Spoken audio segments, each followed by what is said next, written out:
me. What's up, everybody? Welcome to the Moneyline Media. You guys are having a great day, great week, great month, great year. Welcome to the show. We are going to be talking a little bit of baseball tonight. We have the baseball season right around the corner. Just what is today's date? About 2 to 3 weeks away. So we are all pumped up. Big season at the helm here. Fans are finally going to be allowed back into attendance this year. Have you gotten any tickets for the Mets games yet? I have not. They have not released them yet because they're not sure what the capacity is going to be. Gotcha. I got to ask you because I've seen how much are you willing to spend to go to a game? Oh, boy. Probably 200. Okay. Yeah. That's about it. All right. For that team? They're going to be crazy. Oh, yeah. Yeah, and it's going to be a good team. So, yeah, 200 is my max. Well, awesome.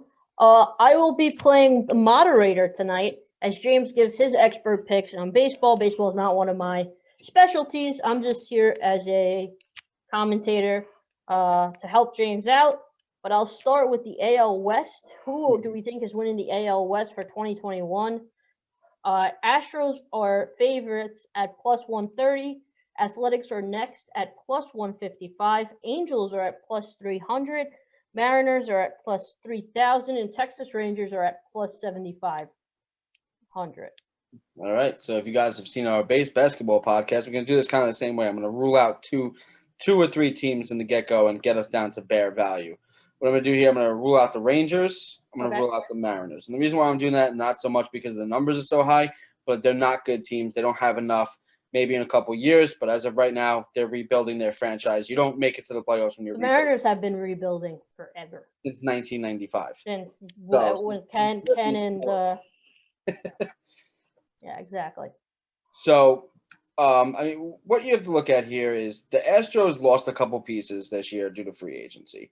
Their pitching staff is not as deep anymore. So the plus 130 to me, I don't like that value. So I'm going to rule the Astros out as my go-to bet. What's very interesting, I don't think the Angels, as usual, will make it because they don't have enough depth, and there's usually a lot of injuries on that team. So I'm going to rule the Angels out as well.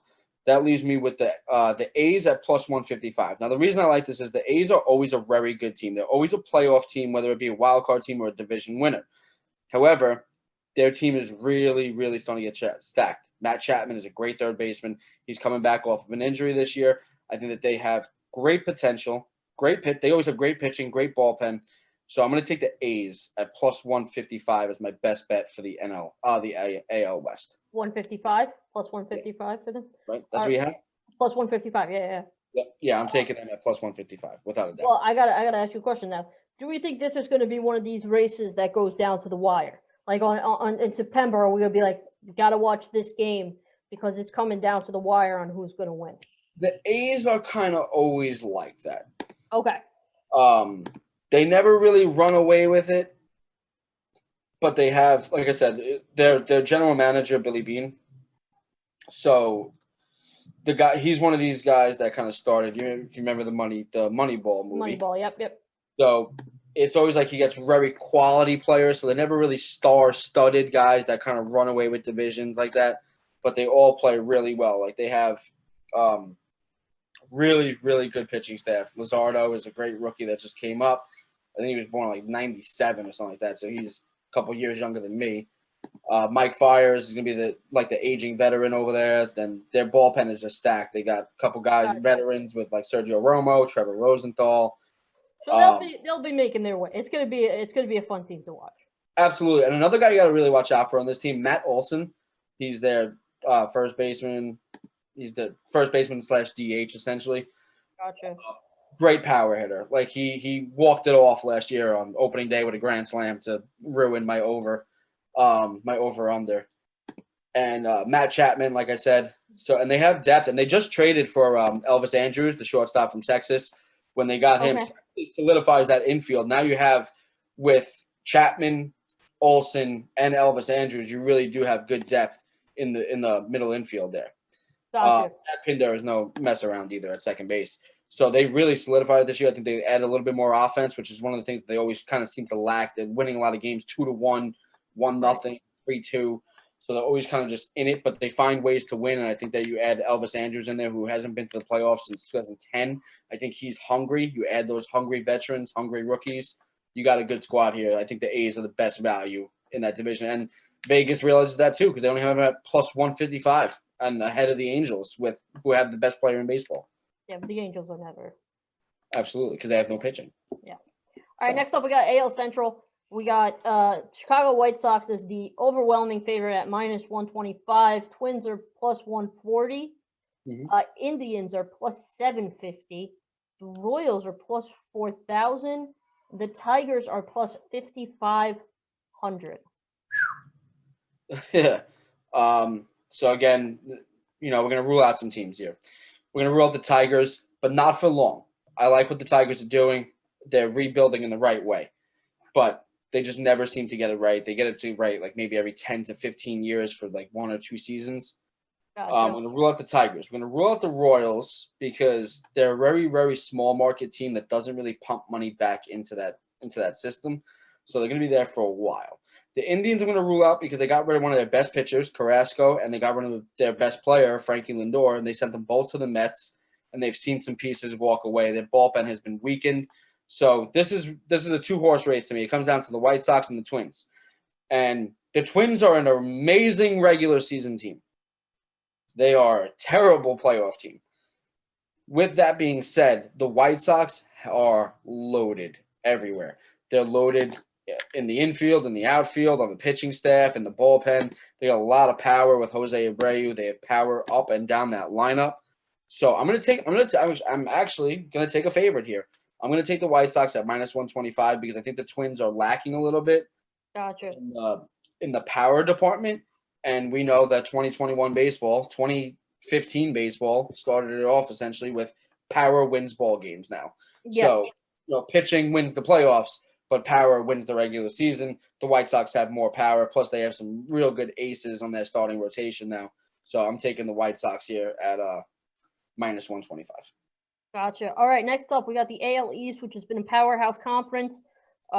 Speaking of overwhelming favorites, the Yankees are minus 220 to win the division. Next up, we have the Blue Jays at plus 410. The reigning East champs, Tampa Bay Rays at plus 450. You got the Red Sox at plus 2,000 and the Orioles at plus 7,500. James, which way are you leaning towards in this? To me here, I'm going Blue Jays here. Okay. The reason I'm taking the Blue Jays, not just because I'm a Yankee hater, because I know that's what everybody's going to say. Oh, you're a Mets fan. You're going to take the Yankees. Not you. I'm not saying you will. Yeah, I mean, I always call it fair and square, except for when it comes to Aaron Rodgers. Yeah, that you don't call fair and square. This team is just loaded. You look at if you have time one day, go look at their pitchers on their depth chart right now. There's like 20 guys that you're like, wow, I've seen that guy pitch. So, I mean, they're stacked. They just picked up Tanner Roark, who's having some issues with his career. But Hyun-Jin Ryu is a stud. Ross Stripling he needs to figure his career out, but I still have a little bit of faith in him because he's 5 years older than me. And you know how it works with baseball. These guys, when they get into their 28 to 33 season, they really start to hit their stride. Robbie Ray is another guy. He's 28 years old. I have really good faith in him. And you're talking about one of the youngest teams in baseball with the Blue Jays. But here's why I'm intrigued by that. Almost everybody on that team that is name recognizable, their father were big league studs. So these guys have been in major league clubhouses. It's not like they're 23-year-old kids with no experience on what the big leagues are like. These guys have been in dugouts since they were 5 years old. They've been coached by their fathers. Just talking about Bo Bichette, Kevin Biggio, Vladimir Guerrero Jr. And then you have other guys with fathers who didn't obviously play in the major leagues, but that's enough right there. You have 3 guys on the same team. You're just like, what the hell? But you have those guys. Then you're talking about with the depth, you got Marcus Semien, Randall Grichuk. So, and they stole George Springer from the Astros. So now you have all of these studs coming together. They got a little bit of a veteran leadership there with Marcus Semien, George Springer, guys that have been to the show before. Marcus Semien has led the A's to the playoffs several times. So you really do have very good veteran leadership mixing with young talent very good young talent. Vladimir Guerrero Jr. is one of the best hitters in the game at this point, like in my opinion. Guy's a freaking beast. Power hitter, not spray hitter, power hitter. But I think the Blue Jays at plus 410, that's a steal because I don't know how much I trust the Yankees. Gotcha. Okay. Awesome. All right. Next up, we're moving to the NL. We got to start with the NL West. The reigning champs are overwhelming favorites again. Minus 300 goes to the Los Angeles Dodgers. San Diego Padres are a little far behind at plus 200. Then we got the San Francisco Giants plus 5,000. The Diamondbacks are at plus 7,500. And the Rockies are plus 9,000. James, Right. which way are you leaning towards and why? Now, what I mentioned before, we were talking basketball. We were essentially doing the same thing. When you don't want to hope for an injury, it's just something you don't want. You know, every time you say that, you sound like you're about to say "but," and you right. do. Well, here's the reason why I'm saying this. You would need 11 injuries to occur Yeah. not to win the division. They're the best team in baseball, and you just added Trevor Bauer to that pitching rotation. I mean, come on. Like, it's a little difficult to beat a team like that. However, I am not laying $300. Actually, I probably would, but for the sake of the show here, I'm going to go with That's good, but that's also because you're a degenerate. absolutely.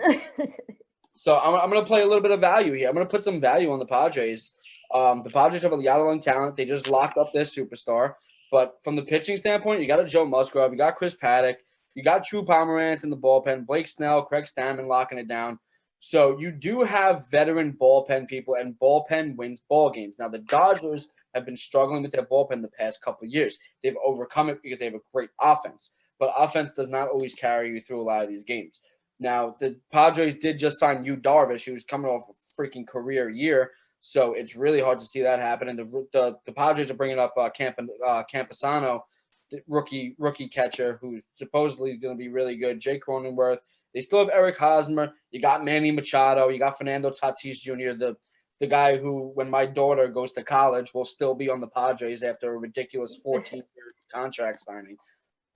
Will Myers, Trent Grisham in the outfield. They just got a little bit of veteran depth with adding Jurickson Profar. So I'm going to take the Padres at plus 200 because I think the Dodgers know, as well as everybody else knows, it's hard to repeat. Yes. And it's hard to get back to the playoffs. Do I think that the Dodgers will win the NL West? I do. But there is a small chance that they end up being a wild card spot. And there's a very small chance they end up not making the playoffs at all. But, like, things happen over the course of and this year, more than ever, it's going to be difficult for players to transition back into a 162-game season. Because of COVID, you played 50 games or whatever it was last year. And you had a long playoff time. So now you're going into a full 162-game season. It could be difficult for them to get back into that rhythm of it. On the same side, you had a ton of time off, so you had a ton of rest. But Yeah. we'll see how it translates. I do see a chance for the Padres at making a run at this thing and winning the NL West, though. Awesome. All right, next up, we got the NL Central. St. Louis Cardinals are opening as favorites at minus 105.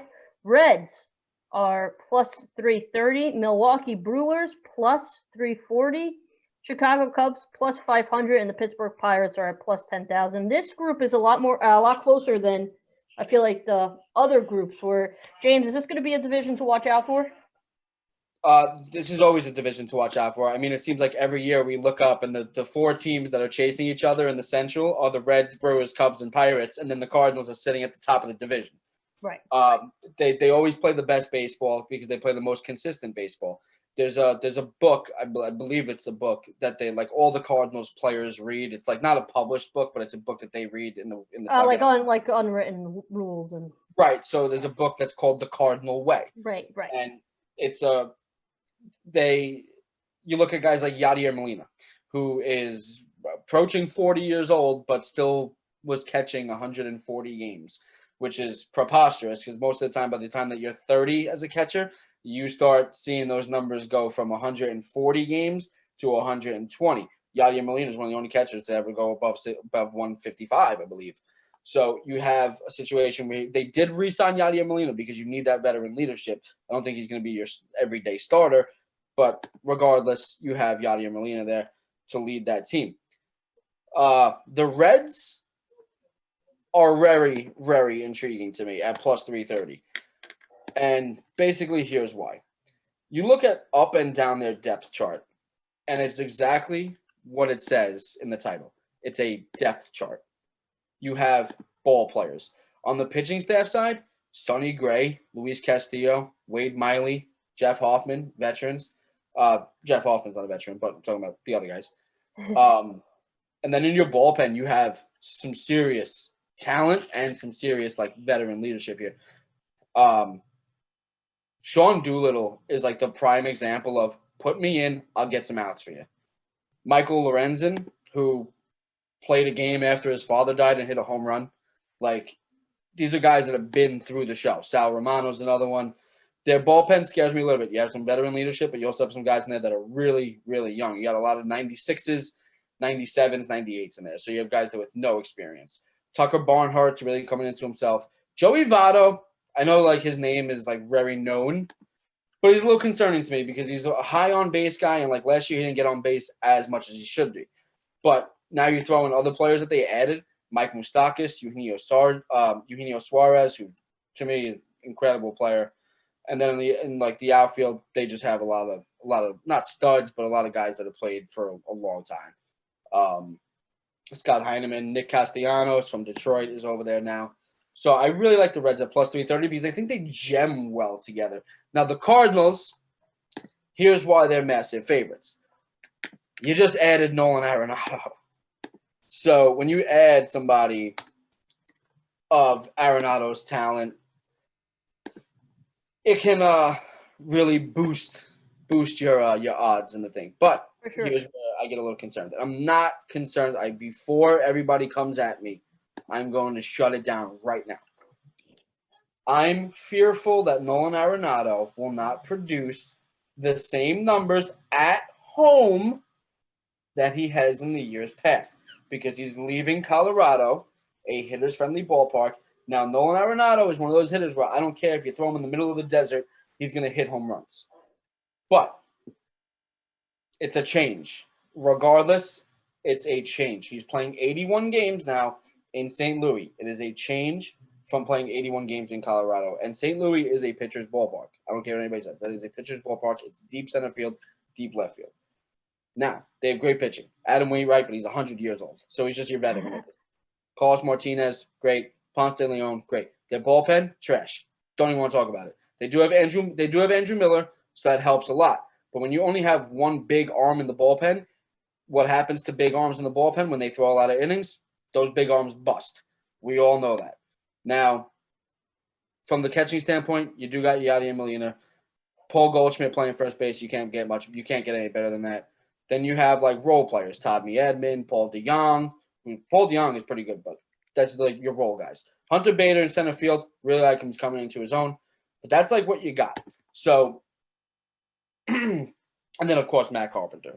We always seem to forget. But at the value of plus 330, I can't ignore that because they're not that far separated. And Gotcha. Cincinnati is hungry for playoffs. So they're not that far separated. So I have to lean on the side of value here and take. And you're going Reds. Take Okay. Awesome. And then I know this could be your favorite division, and that's why we saved them for last. We got the NL East, which is another close division. Mets plus 130, Braves plus 140, Nationals plus 650, Phillies plus 850, Marlins plus 35. Go back to the Nats because my pen fell. Sorry. Nats are plus 650. 650, yep. Phillies are plus 850. Marlins are plus 3,500. James, which way are you leaning towards in this? This one's going to make me real popular. I mean, listen, we're going to compare a couple of teams here because this division is not over by a long shot. Gotcha. I'm going to eliminate the Marlins. It's hard to eliminate the Marlins, though. It really, they made the playoffs last year. Yeah. So for the sake of the show, I'm going to eliminate the Marlins. I'm going to eliminate Philly. We're going to keep the Nationals. We're going to keep the Braves. And we're going to keep the Mets. Now, the Nationals, their bullpen scares the living lights out of me. In a good And or a that's bad way? As a in a Mets bad fan? no. Oh, okay. As a As a baseball fan. as a better here. Gotcha. Their bullpen is just too weak. And I think when you're going up against teams like the Mets, like the Braves, like even Philly and the Marlins, 19 times a year, you're gonna have problems, especially with that bullpen depth. So I'm gonna rule out the Nationals at this point. We'll talk about it in the future. But now this brings me down to the 2-horse race, the Mets and the Braves. I swear to God, this is gonna get me killed. Let's take a look at the Mets here, because the Mets made a lot of moves in the offseason. I mean, I feel like every time they turned around, it was like the Mets doing something. Look at this pitching rotation. You got DeGrom, Stroman, Carrasco, Taijuan Walker, David Peterson, and Joey Lucchesi. So, Lucchesi, sorry, I always pronounce that guy's name wrong. So you do have some serious talent there. Now, in the bullpen, this is where you get a little bit tricky, because now the bullpen, they've always had issues with, not lack of talent, issues. So you've made some additions. You still have Edwin Diaz, Seth Lugo, Trevor May, Familia, Dylan Betances, who was one of the top in the league a couple years ago, Robert Gazelman, who gives you depth, Aaron Loop, and a couple of guys I never heard of. But you get my point. Now, adding James McCann brings you a great bat as a catcher, which you don't get to see that often. Catchers are more defensively. Now you have Pete Alonso, Dominic Smith. You added Jose Martinez from the Cardinals, who's going to be good in your depth rotation. Jeff McNeil, one of the best hitters in the game. Now, when I say best hitters in the game, now I'm talking about spray hitters, guys that get on base, just slap hit all around the field like Ichiro Suzuki. J.D. Davis, great bench player. Frankie Lindor, best shortstop in baseball, in my opinion. Dominic Smith, wherever they put him, they're going to put him left field, first base, wherever the hell they want to put him, he's going to hit. Doesn't matter. Then you got Brandon Nimmo and you got Michael Conforto. And Michael Conforto is coming into his own, and I seriously think he has potential to be an MVP at some point. The numbers he's putting up are getting preposterous. So there is bats up and down that lineup. And they just added Kevin Pillar. So now you have a great center field glove in replacement of. You have Albert Amora Jr. now, who's another great center field glove. They did so much for the depth chart this year. And that's why this is going to be really close, and this is going to be a hard decision for me, because now we're going to take a look at the Braves. The Braves have another incredible pitching rotation. Mike Soroka, Max Fried, Charlie Morton, Anderson, Drew Smiley, and Kyle Wright. So their rotation is deep, young, and good, as well as the Mets is. Now, their bullpen is going to be their issue. This is where I'm going to give a little bit of an edge to the Mets. So we're going to do it like this, because this is the closest we've seen. Plus 130, plus 140. That's the closest we've seen in terms of betting odds. Mm-hmm. So we're going to do starting rotation, all clear. I'm giving it to both of them. Even. Like, nobody gets a point for that. If you had to, you got to give it to DeGrom because he won the Cy Young 3 years in a row. So, yeah. Bullpen-wise, I'm going to give the check to the Mets. Catcher-wise, check to the Mets. First base, very close, but you got Freddie Freeman, who's done it for much longer, consistent time than Pete Alonso has. So I got to give the check mark to the Braves. Second base, check mark Mets. Third base, check mark Mets. Shortstop, check mark Mets, and not that close. Dansby Swanson is not as good as everybody thinks he is. Left field, check mark to the Braves. Center field, check mark to the Braves. Right field, actually, we're going to flop that. Sorry. We have center field, check mark to the Mets. Right field, check mark to the Braves because he plays center and right. So you have really, really close odds. Now, there's like really no value here on either of them at plus 130, at plus 140. I think the thing is going to come down to the wire. And I'm gonna give it to the Mets, and I'm gonna give it to them for this one reason: bullpen. And this is an if. On paper, the Mets have a better bullpen than the Braves. If the Mets bullpen does not come into what it's supposed to be, this division is going to the Braves, guaranteed. All right. So the winner of the NL East for you, Mets at plus 130. Mets at plus 130. All right. Now let's go to the National League winner overall. We got the Los Angeles. I'll give you the top 5. Does that sound good? Yep, I'll take top 5. All right. So we got Dodgers at plus 175. Mm-hmm. We got the Padres at plus 420. Braves at plus 550. Mets at plus 550. And Cardinals at plus 1,000. Wow. Yeah. See, now here's a spot where you're a little tempted to take the Mets, because when the Mets get to the playoffs, they go deep. They always the very rare times, but yes. Right, exactly. So if they do make the playoffs, they're going to go deep. So if you think that they're going to go to if you think that the Mets are going to win the division, parlay it with winning the division and winning the NL title, because that's what's going to happen.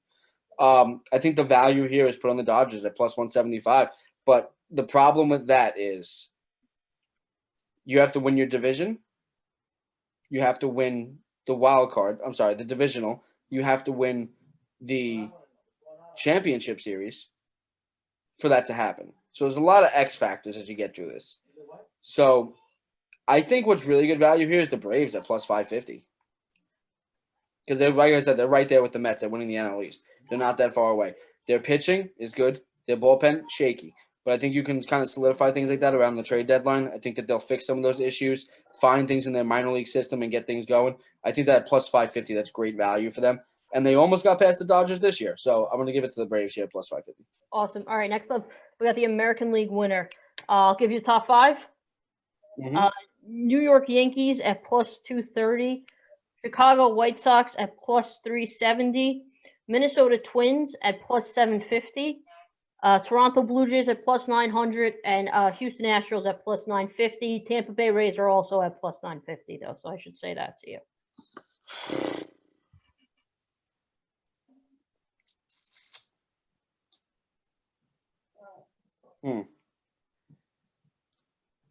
I don't think the Jays have what it takes.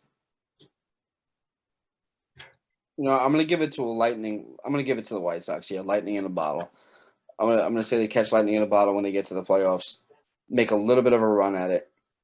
I like their pitching. Like their depth. I'm going to take the White Sox there plus 370. Awesome. So you took the Braves and the White Sox. Do you want me to give you the other World Series numbers, or are we going to pick between those two? We'll pick between those two. All right. So White Sox are at plus 850, and the Braves are at plus 1,000. I'm going to take the Braves at plus 1,000. Okay. Awesome. I think if they get to the World Series and it's the White Sox that they're facing, I think they can get past them. Awesome. All right. So that brings it for our baseball talk. I don't know. We haven't quite come up with a name for this yet. Not. We have. I don't know. 3-2 count. I don't know. 3-2 count. Full count. Bags of. Full count. I like that. All right. We will be back tomorrow where we have the awesome Brooklyn Tides, and of course NFL draft stuff. Now that I'm pumped for. All right. Thank you guys for joining us, James. Stay safe. Stay well. And by golly, I need to stay hydrated. My throat is dry.